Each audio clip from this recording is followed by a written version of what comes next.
Oi, oi! Hello and welcome to a weekend preview. I touched on in my last couple of All My Bets videos that I have gladly now got a Which Bookie daily tipping column. Typically it's going to be Thursday to Sunday. Today is Thursday, I'm recording this, but you'll be watching maybe on a Friday. Wasn't anything for today because the prices weren't there, so I'm not just going to put anything out just for the sake of it, but there will be some bets going out for Friday, Saturday and Sunday. So the reason I reference that is A, you need to make sure you go check out the Which Bully Daily Tips website if you want to see what I fancy. Sunday was a pretty good draw, to be fair. Saturday, I guess, was a bit of a bloodbath for everybody, but look, I'm putting these columns up in the mornings of the day's racing. Best odds guarantee will probably be available to most of you at that point, but I'm recording everything just as the advised prices are. So a couple of drifters on, one drifter on Sunday, Kamsanas was, I can't believe the price it went off at, but yeah, we had a good Sunday. So a few days of October out of the way. We're now going to roll into November, and there's some really good action. There's definitely going to be some bets for Friday and Saturday and Sunday. Saturday is a good few I want to get stuck into. So you'll have to know by clicking on those columns exactly where my sort of advised bets will be. Obviously, from a price point perspective, things can change overnight. So if a price has gone on something, whereas in my previous All My Bets videos, I might say, look, I've already bet this at this price, and then it's your choice whether you want to go in after. I will just be including the ones that I think are an okay price. I said slightly there about best odds guaranteed. A lot of horses that I've put up on the first few days of it have been drifters, and some of them have run like drifters, but a lot of them have been coming second, third. We've been sort of tapping on the door. So just because I think I've got an entry point of a price of a horse doesn't mean I always get it right. But of course, variance over a long period will always balance out. So look, we've had a few days of a column. It's not to say it's going to be the way that things will go forever, but we had an all right Sunday, but obviously the couple of days before potentially didn't go so well. But look, we look at this in the long term. I know how I perform. You guys that are regulars to the channel will probably be able to make your mind up to how I do on that stuff. But look, we're getting into November. Action starts. Looks like it's real good stuff. So the purpose of this video will be, I'll basically be alluding to some horses that I will probably be betting over the weekend, giving my thoughts on a few like top clashes from Friday and Saturday. Won't do the Sunday stuff because we haven't got final declarations, but again, you can just click the link that's in the description. It'll be the same link every single day for these daily tips with Which Bookie, and you can find out what I fancy on Sunday if you do decide that you want to follow me in. Make sure you're liking the video, please, because why wouldn't you? Make sure you subscribe to the channel because, again, why wouldn't you? If you can't bother to set up an account, then I don't really mind, just as long as you're watching the video. I appreciate it. Drop some comments below as well if you fancy it with what your best bets are for Friday, Saturday or Sunday. And if you disagree or agree with stuff that I'm saying in here, look, best place to start for Friday. Look, Down Royal and Wetherby are the two big fixtures on Friday and Saturday. I say that, Ascot's on Saturday as well, it's an absolute banger. But we'll go through Down Royal quickly. And I say quickly, I'm not trying to rush through this, but there will be races where I have a bit of a thought and there'll be other races where I don't have so much of a thought. Opening race is a maiden hurdle. Wingmen does have Jordan Gainford on instead of Sam Ewing. So Sam Ewing would be the current, first string jockey with Jack Skelton. I don't know why that's because of Halloween and Jack Skellington's behind me, but with Jack Kennedy on the sidelines. So Sam Ewing would be the first choice, but it's a real good looking maiden hurdle. Wingman's a horse that was sort of well hyped. I think Jamie Codd mentioned him as like a big horse to follow last year. He is 6 turning 7 now, so potentially got age a bit on his side in that fact that he might be a bit maturer than some of the other horses, but reasonable bumper form, although the Yellow Clay has better bumper form than him probably, and he is favourite in this race. But Wingman potentially is going to be a better settled horse this season. So anyway, I'm really intrigued by this race. I want to see how it pans out. My liker for Willie Mullins and Paul Townend is obviously very interesting. Of course, a Willie Mullins horse always will be. But we know that Gordon tends to get his horses ready for this meeting. I'm curious about how this race goes. From the price perspective, it probably is as it should be with the fact that the Yellow K is shorter than Wingman. But I don't know. The 3 to 130 about Wingman's sort of semi-tempting and luring me in because I think he could be pretty good. Look, we could find out that he's just the type of horse like a Better Days Ahead that maybe doesn't really do what we expect to begin with and then pops up in a handicap later in the season. But look, anyway, it's a real good maiden hurdle to crack on with. If you're not watching that at the 12.25, then you're doing something wrong. Not so much in the handicap after I've done the race a bit, but no massive interest. Now, the Feathered Ladies Mares Novice Hurdle, Grade 3. This would be one that I suspect will probably still hopefully make the column. Speculatrix fell last time out. It does have Sam Ewing on board, Giggins Towney horse. I think she should be favourite in this. Now, on the Racing Post tissues, they had 9 to 4 Speculatrix, 4 to 1 Mystical Goddess and Savant. However, Mystical Goddess was, I think, priced up pretty much as favourite, or Savant was pretty close to being the same. And Speculatrix was put up as third favourite. It's sort of moved around a little bit now, but still 7-2s available for Speculatrix.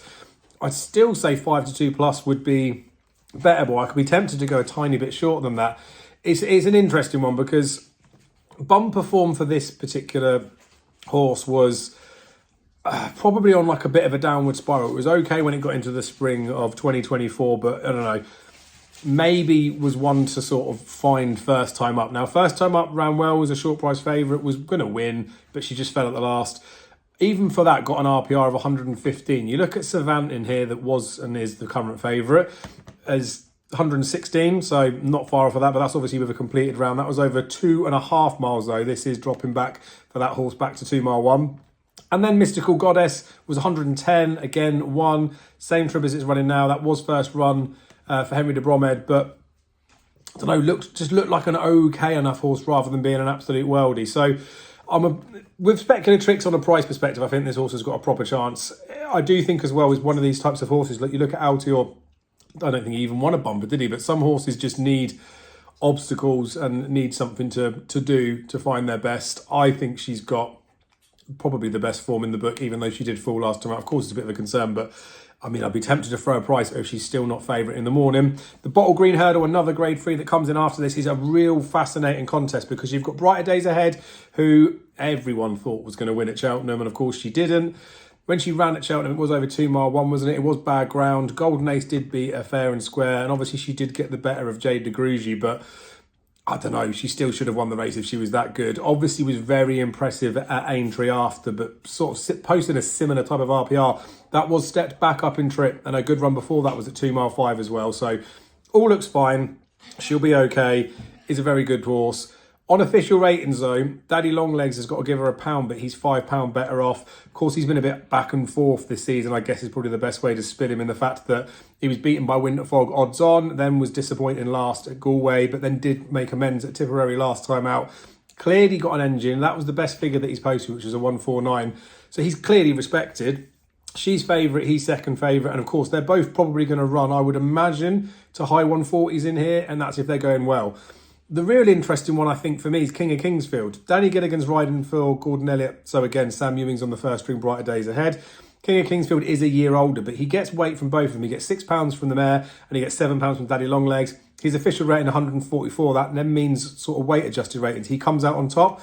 And I've long said this horse is a good ground merchant. Now, remember, I think it was Josh from the Let's Talk Racing Boys put this horse up for the champion bumper, and I was a bit anti that for the fact that I don't think Gigginstown really target bumper type horses, but I did talk about him being possibly like a good ground merchant. Now, Punchestown bumper, he got well beaten, but was third behind A Dream to Share, which was a reasonable bit of form.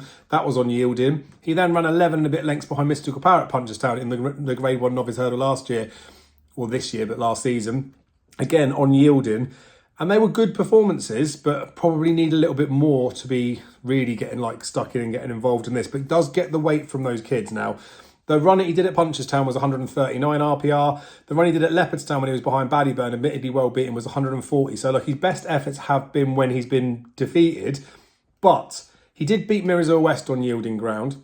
Time before he ran all right behind Farron Glory. He ran behind Slade Steel in his maiden hurdle when he was sent off favourite that day. That was on soft ground as well.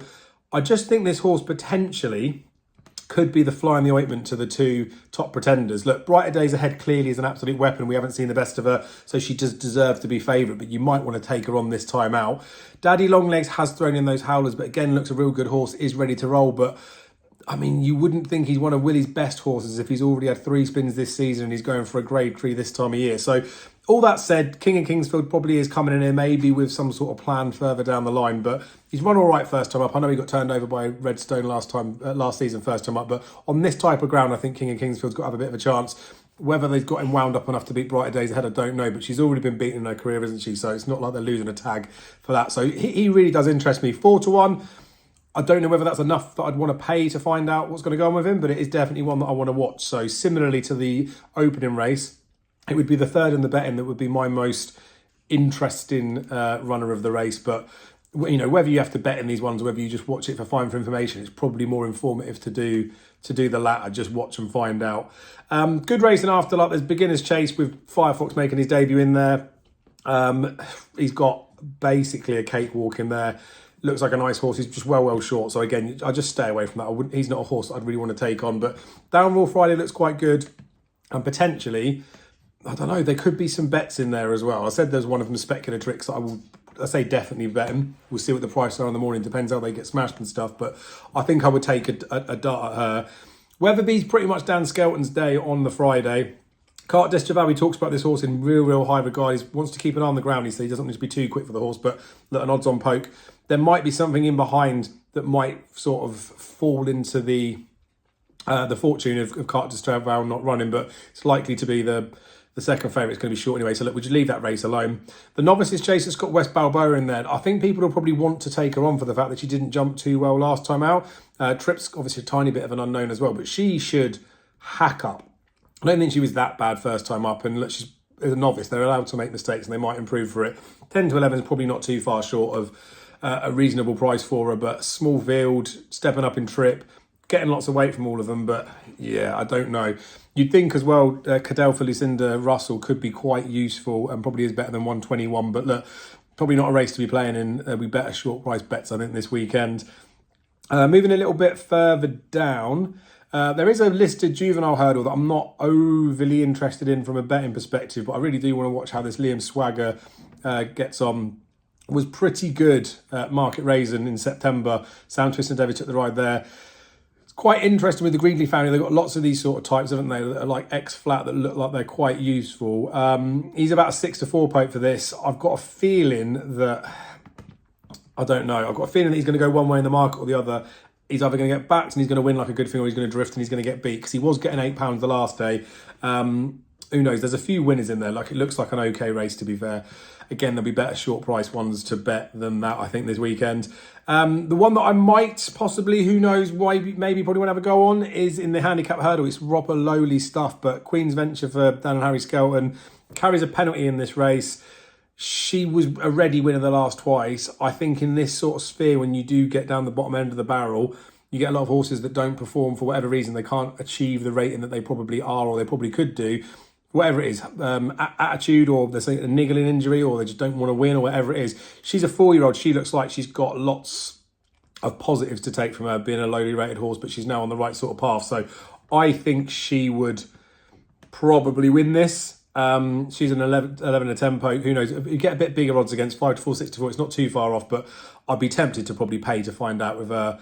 And then we'd sort of, I think, leave it there for Friday. Saturday, I have done the GG Weekend Watch, so you can go and check that out if you want some in-depth detail in there. I do waffle a bit in the Charlie Hall Chase about the case for Brave Man's Game, which we can briefly talk about in this video as well. But yeah, he's one that I quite like the look of. Let's do Saturday. I'm going to go down Royal because we didn't do that because there's no ITV races from there. Well, there is. There's the Champion Chase in there. But I'm looking at some of the races for Saturday at down Royal for the first glance here. But a good opportunity for you guys to get my sort of gut feel on a couple of these races. We're scrolling. Right, so for what it's worth on the Ladbrokes Champion Chase, I love Jerry. I've said this is my first anti-post bet for the season, and I truly do believe that he could get the better of Galopin Des Champs. But I would be expecting him to win first time up. It is good to yielding ground like they're trying to water to keep it going for him. And last year, only beat Envoy Elan by a neck on soft ground. Whether this is going to be enough of a test for him is probably the question that is being begged. And I just don't know. But like, regardless, I would expect or hope that he would be an emphatic winner of this race if the calibre of him is what's going to be. And I did touch on in that anti-post video as well. Like, I think he should be fine on a bit of nicer ground as well. It's just that Envoy's got a real good record fresh, and Hewitt's obviously been supplemented for this race to take advantage of, I don't know, a bit of race fitness and the fact that the ground is what it is. So I can't possibly bet in the race. Jerry Colon might end up taking a bit of a walk in the market. If he does start going odds against, then I could potentially be tempted to pay to sort of find out. But look, he could potentially be a never near a second, and it comes out the wash that he looks like he's run okay. But to my mind, he should be winning this if he's the type of horse that I think he is. But as it stands, odds on, I don't want to play. But when I put that anti-post bet up, he was sort of a 2s on poke. There was no Hewitt supplemented at that point, though, obviously. So changed a little bit. Bottle Green Ladies Day, grade 2 chase after this. You've got Founder 50 in here. That's an odds-on favourite. Pinkerton gets a stone, and on official ratings would make him £7 or £8 well in, but you have to question whether his rating is justified. It looks an okay race, but it looks like an absolute trap to get punting involved with. So I'll leave that one alone. It's one that I could potentially reassess and maybe find a little bit of an in or a better price point with it, but I haven't done the work on it yet. And they're the sort of ones that give you the gut feel that I don't want to do it. Like if you've got an in and you like the horse and you want to bet it, then you might think that the price on Founder 50 is bettable, but wouldn't be one for me as it stands. Ascot, I didn't look at the ones that weren't on ITV, so again, when I'm quickly skimming through now, we'll get any sort of gut feels that might pop in there. Sam Thomas with a Karate Dory, I feel like he potentially could be worth a second look, because Sam Thomas is good at readying him up first time out, isn't he? And this horse of 111 probably has just failed to do what we might have expected it to do. But look, we'll leave that one alone. He's got bumper form with that Bowens Park, and he flopped it on Sunday, but it was a bit of a weird bet, that one anyway. But yeah, no need to talk about that one. Again, weekend watch, you can go watch that for all my real thoughts in there. But from thinking now about prices and what could be potential bets for Saturday, which again, you'll be able to find out when you look at the column. In the Novices Limited Handicap Chase, Samarive, right? 7-year-old going 8, Novices Handicap Chase. But the last 2 seasons, he's made his debut at Ascot. I think he made his debut at this meeting 2 years ago, because it was in this race, but he might have had his second run. But I think it was his first. Last year, ran in the sort of late November one. But basically, he's a horse that definitely has a lot of ability. He's only rated 140 now over fences. He fell that race a couple of years ago, and it was his first run when Gal Road won the particular race, and I think he probably could have won the race. When he came back last season, he'd run behind Krabilli at Sandown over hurdles, and then they gave him the break to then go back chasing, so they gave him a bit of a break off. But he only got beaten a couple of lengths, but then we didn't see him after, so he must have had some sort of niggle or setback. He's got good form on good ground. He puts a load of these, well, I say a load, he puts 2 of these horses out of the handicap, I think, Bad and Leader in the Park. Or at least Leader in the Park's definitely been put out of the handicap. I just think that Samarive has the ability to be the one to beat in here. I say that about the handicaps. I think it's probably, looking at the readjustments on him now, they're not out of the handicaps, are they? Leader in the Park just gets in where he should be, which is probably why he's the price that he is. So that's possibly a little bit of an oversight on my behalf. The Racing Post is quite bad for this when you first look at declarations, that there could have been different horses that were declared up there. I had it that Leader in the Park was actually out of the handicap, but doesn't look like the horse is. He gets in right where he should be. And I thought Leader in the Park could be progressive over fences. So look, that maybe doesn't sweeten the case so much on Samarive. Probably puts a tiny bit of a negative in there. And I did have him favoured for the race, but now on reassessment, maybe he should be a bit of a bigger price. But I think I'd probably like to possibly bet Samarive. I need to think about it a little bit more now. I've just realised the error of my ways. But 7-2 he is now. There was some 4-1 about him as well. Like, I think I would still take a swing at that price. Although, like I say, I will admit that when I did the weekend watch, I actually thought he was putting a couple of these horses out the handicap. So, oh well, it's good to look at them again, isn't it? The 205, which is a nice handicap chase, got loads of household names in there. Master Chewy, Uncle Phil's attracting a bit of attention because it's Willie Mullins, Paul Townend, but I wouldn't really read into that one. As far as I want to say, definitely Saint Segal, I want to have a win dart on. I think fell in the race last year or unseated. Comes in with a prep run this year. Looked like it probably needed the run last year, I think. So it fell behind Boot Hill in the late November meeting. I think in this particular meeting just didn't particularly stay, but needs the run typically, and it's had a prep run this year, so good ground as well when it fell behind Boot Hill. I think everything's just set up for Saint Segal to run a proper race. 4-1's about where you'd want to be with him. You wouldn't want much shorter, but you don't think you're going to get much bigger. Matterhorn will be one that I will have a little small slice at as well. So this might be the type of one that I'd have like 1 point or 1 star on Saint Segal and half point or half star on Matterhorn, because interesting that Nico de Boinville picked up the ride. You'd imagine that Paul Nicholls has gone out of his way to make that happen. And the horse, admittedly, is in a much easier handicap, but was a 4-11 poke in a handicap chase last time out. Like I said, this is much, much harder. But potentially, if it had dotted up in there, he could be running off of a higher mark now. I think 147 still means he's got a bit of mileage in his mark. But Saint Segal off the number that he's off as well, potentially could run well. So it's the way I'd play that. Matterhorn would be the sort of half-point swing or half-star swing, while he's 12-1 plus. If he starts to shorten up for any reason and go single figures, then I would be tempted to let him go, even though a lot of people would look at market support as a positive. We didn't look at the rest of these because of... We didn't look at the rest of these. We didn't look at the 235 because obviously we've got the down roll chase, but I'm not interested in a race in there. In the Lavazza handicap hurdle, which is the 315, probably the 2 biggest things to mention in here. It's Fiercely Proud, obviously was short price favourite for Cheltenham. when the jockey, Callum Shepherd, I think it was it Callum Shepherd? I want to say that, but I don't think Callum Shepherd's the flat jockey, isn't he? But the jockey, when he ran at Cheltenham, let me see if I can grab it up. Won't pull up his name now. Anyway, it's irrelevant, isn't it? But anyway, it was a conditional type race, but a jockey that doesn't have very much experience, but that's not his fault. I think the pin came out and the horse got loose. But Ben Paulin said up to now that the horse can get above himself, and the horse, he's already also talked about this horse being good right-handed on flat tracks. Now, Ascot isn't flat, but it is right-handed. Cheltenham most certainly isn't right or flat. So I was a bit bemused by the gamble last time, although I was happy to see it coming in because I fancied Oakham Risk each way, didn't I? That ended up SPing like much bigger than the price that I fancied him at, and there was a 25p rule 4 on my selection. So whichever way it goes round, like, he didn't win Oakham Risk, did he? But I would have been keen to take on Fiercely Proud. However, in this instance, he's now a 9-2 poke. There's 4 places up for grabs. Yes, this is a prep run for the Greatwood, but some of that freshness will have been taken off him from that last run. So he's the type of horse, as I say, what I was potentially looking to take on last time out, but I don't know. He feels like he could be almost like an auto bet in here, but I don't know. He could go and win. I'd rather probably let other people have a go on him than that. I feel like he was waiting for the Greatwood. But I mean, this is a bit more like it than the last race was, and it is 32 grand for the first of this one. Like, I know there's more money in the Greatwood, but I mean, who knows? Like, I can see him being supported. Affidil's a horse that I think was almost wasted his season last year, but he was a 4-year-old turning 5, so I still think there's more to come from him off his mark of 127. So 20 to 1 about him looks grossly overpriced. Yes, I know there's potentially question marks about Paul Nicholls' yard, but I don't buy into that. I feel like when he's ready to fire him, he'll fire him. And potentially there's different class racing this weekend. This one maybe not so much. We'll talk about a 127 horse, but when it comes on to the Charlie Hall Chase, we'll talk about that particularly in there. So look, I was against Fiercely Proud last time, and I was happy to be against him. When I see this sort of price about a horse that I could see easily being supported, yes, you want the market confidence behind him, but I mean, it's not like he got loose in the race, is it? He got loose before, and then they come back round with him. So I can see him being popular. I could see him potentially being a bet, but now he's almost the one that if he goes and gets beaten, everyone will be like, well, it was a prep for the Greatwood. But the same people that are saying that probably bet him last time out when he was 6-4 or 7-4. So hard one. But I feel at the price, he's an obvious market shortener as opposed to being the right winner of the race, if that makes sense. But look, I don't know, we might do something in that race, we might not.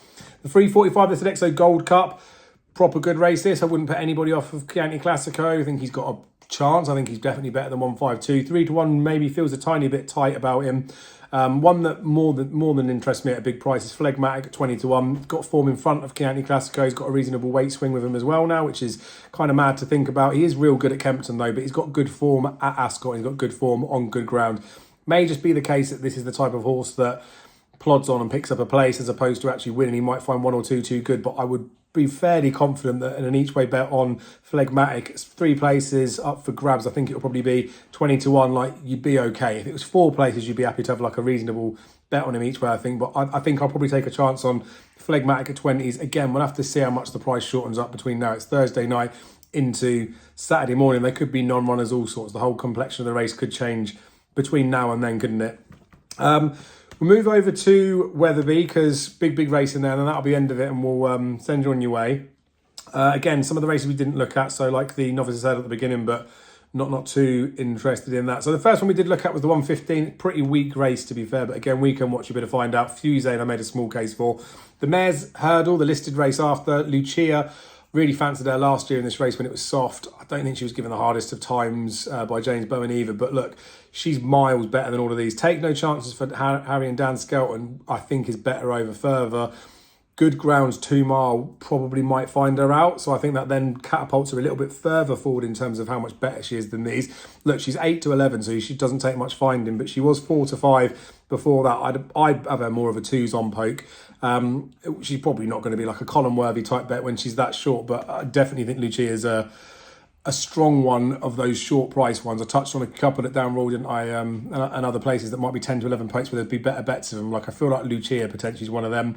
The West Yorkshire Hurdle, grade 2, nice enough race, but year after year, it's a bit of a disappointment. Considering, not that we have a load of them, but considering it could be a nice opportunity for a horse to take a step forward that's maybe nowhere near a grade 1 type horse, but could mix it with 140s horses. So as it stands at the moment, we have got a mixed bag of that stuff. Thunderrock's been reassessed since he was last over hurdles. It's kind of on his chase form. I think that he's got his mark of 149, but really interesting. They talked about it in the December Gold Cup last year, how he was pulled up in that race. Nonny Murphy said that he might revert to hurdles. They didn't. They carried on over fences, but obviously they are trying hurdling now first time up. Could be that he needs the race, but Strong Leader was in here, would have loved good ground, and the yard have got the same horse. So unless this is like second backup plan because something's happened to Strong Leader, I think Thunder Rock's probably got a chance. He's likely to be a play considering he's 9-2 at the time of recording. And I'm against Dashwood Rash. I thought he was crap here last year. And Sandor Cleggan is an absolute boat. And although Katia is being bet, I think she's better over the middle trip and she'll probably get away with it on good ground. And Harry Skelton rides the track well, but I don't know. I feel like Thunder Rock could be the one. Has been outpaced over fences. That's the reason why his jump is not so well, but be all right over hurdle, I'd imagine. So Thunder Rock's probably going to end up being a bet, especially while the money keeps going for Katira. Charlie Hall Chase, I definitely think that Brave Man's Game will win this race. I know people will say about the fact that he hasn't won for a while and Paul Nicholls this, Dan Skelton's flying that. But on weight adjusted ratings, Conflated comes out as 171 and Brave Man's Game comes out as 170.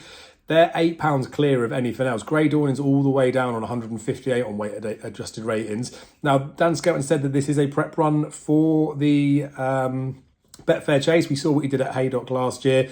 We also saw what he's done at times when he's banked fences and made a bit of a mistake of a few of them. So, I mean, he potentially could get away with it here. But look, first time up, he hasn't won over obstacles. And I know you could say novice chasing last year, first time over hurdles the time before, but I don't know. You'd think that the big target is the next run and they don't care as much in this. Obviously, if he's there with a winning chance, they'll try.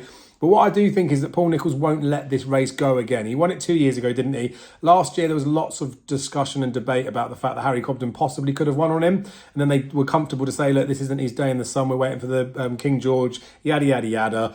They probably look back on that and feel a bit stupid now because you threw away like 35 grand's worth of prize money and you threw away the chance to win a Grade 2. The horse then went to Haydock under the decision of the owner rather than the trainer. They put Jacob on board. He got beat there, so people will poo-poo that. But it was still like 170s types runs, both of those. And then after, obviously, he was only just beaten in the King George. Shishkin would have beaten him, so his second place is probably where he would have finished, but still ran really well there. So although they're 3 defeats, they're also 3 170s types runs at the start of the season. He's fine on this ground. I'm adamant he'll be more forward than he was last year for this race, and he was good enough last year to win it. I don't see a reason why he should get beat this year round. And I think that not anything odds against, because don't want to be too brash, but like I do think him being odds against is a bit mad. He's 13-8 top price at the time of recording. Who knows, that might get bigger, but I really fancy Brave Man's Game to do this, and I think he's a definite backable price. So you'll have to see in the column how that spans out. We'll have to see how the field and the makeup of the race actually ends up, because there is time now, especially with it being good ground for horses to potentially come out. Handicap hurdle that's after this, I'm not really interested in the slides. Alan Lamb I did put up as a tentative selection, but that's as much as I can say about that one. And that's pretty much it for Saturday's racing. So look, I haven't gone through the Sunday's card. I will do. As I say, click on the link in the description and you can look at the Which Bookie daily tips. That'll be for Friday, Saturday and Sunday for what I fancy. I'll be putting star ratings in there, but essentially it's points of what I fancy. And fingers crossed we can get a couple of winners. It looks like good race, and I'm hoping I've got my stake all in line. I'm looking at my previous profit and loss sheets to get some confidence from that, to know what I'm putting out there is what it is.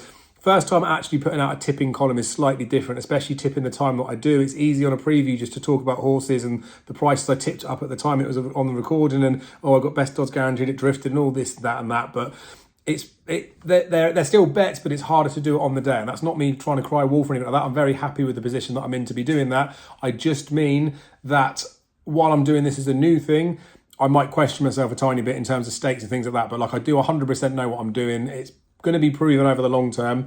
And while I was a bit frustrated with Friday and Saturday's results last week, especially knocking on the door on both those days, we got some results on the Sunday. Again, not the right way with the prices. They did drift, but it will balance itself out. And even that, a 2 or 3 day window is such a small sample. It's ridiculous. So November should be hopefully a strong month. Historically, it has been. Obviously, this is just the opening weekend. It's not the be all and end all. I always want to be hitting with a bang. I'm sure everybody does. And I want to always be informed. But the way that the world works and the way that anything works like these types of things is you will go through peaks and troughs. It's the reason it's called a profit and loss, because you will make losses at some point. So I feel relatively confident going into this weekend.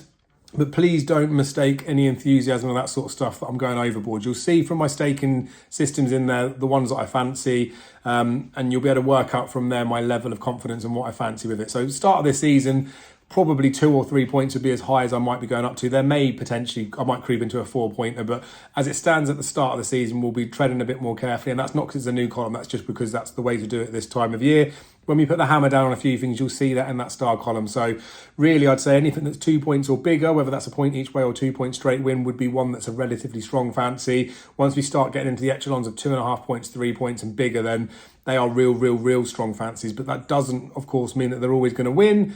But again, for my profit and loss, my strike rate on the higher points bets probably does achieve a better return on investment, as it probably should do. Anyway, waffled enough. Thank you for your guys' support. Make sure you're liking the video. Make sure you're subscribed to the channel. Drop in comments below of what you fancy. Click that link to see what the daily tips are. That'll be available. I mean, it works straight away, but Friday, Saturday and Sunday helps me out. You'll find out what I'm betting. And it's nice to be nice, isn't it? So have good weekends, and I'll catch you again very soon.